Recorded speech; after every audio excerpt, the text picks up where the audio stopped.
The first mandate was really an obedience test.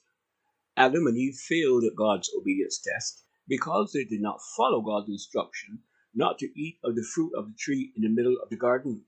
That failure, that disobedience, caused the degradation of all the other mandates and created the rest of human history.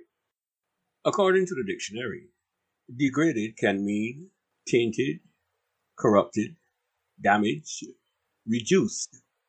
Let's see how this applies to the other mandates. The second mandate had to do with their being productive, that is, tending the garden and producing food. As a result of their disobedience, God degraded the whole production system.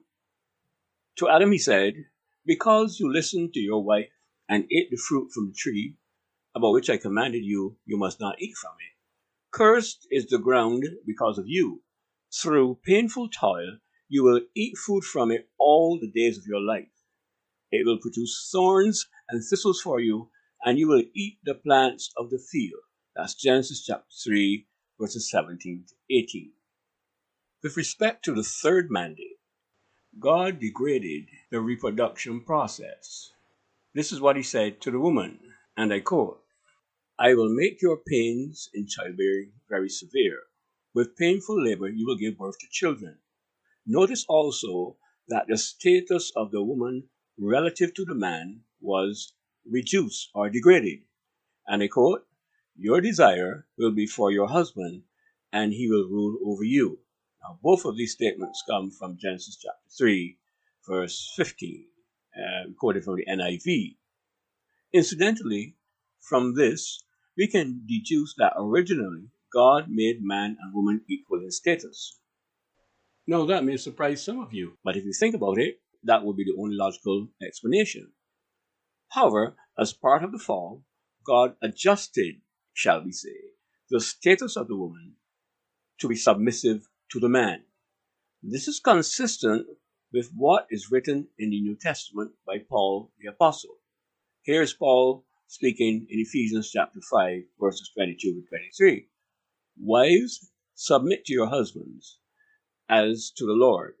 For the husband is the head of the wife, as Christ is the head of the church, his body, of which he is the Savior." Let it be clear that this does not mean that a woman is in any way inferior to a man or an inferior creation. Think of it as God being just and fair, as Paul explained to Timothy. For Adam was formed first, then Eve. And it was not Adam who was deceived, but the woman who was deceived and fell into transgression. That is 1 Timothy chapter 2, verses 13 to 14. Perhaps the most important effect of the disobedience of Adam and Eve was the complete loss of dominion over the rest of the creation to the devil. This is not easily apparent in the Genesis account, so we must shift over to Luke chapter 4 and the temptations of Jesus to understand this.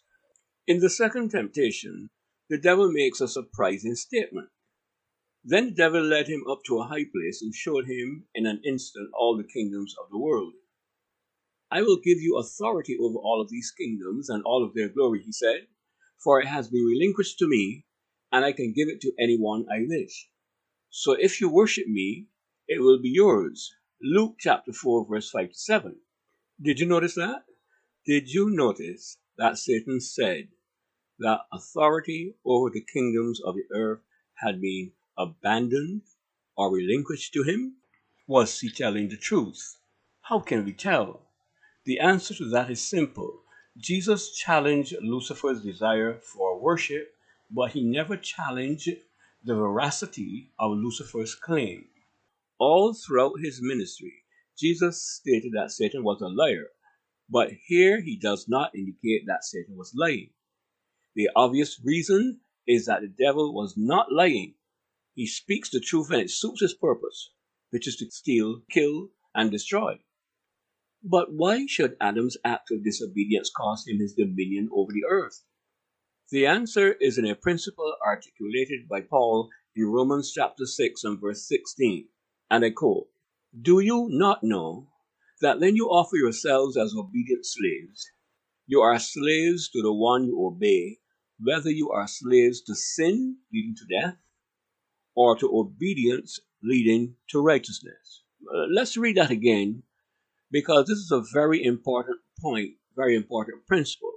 That's going to help us explain quite a lot shortly. Do you not know that when you offer yourselves as obedient slaves, you are slaves to the one you obey, whether you are slaves to sin leading to death or to obedience leading to righteousness? Well, the principle is really in the first part of the verse. Do you not know that when you offer yourselves as obedient slaves, you are slaves to the one you obey? That is the crux of the principle. Now, as hard as it is to believe, that is God's answer to those who wonder about the thousands of years of human misery and suffering that has resulted because of Adam's disobedience. Because of that principle, the act of disobedience by one man automatically brought the whole human race under the dominion of the devil or Lucifer or Satan or whatever you want to call him, who is in fact the original rebel against God. I know that many of you may be thinking that God's action was really harsh.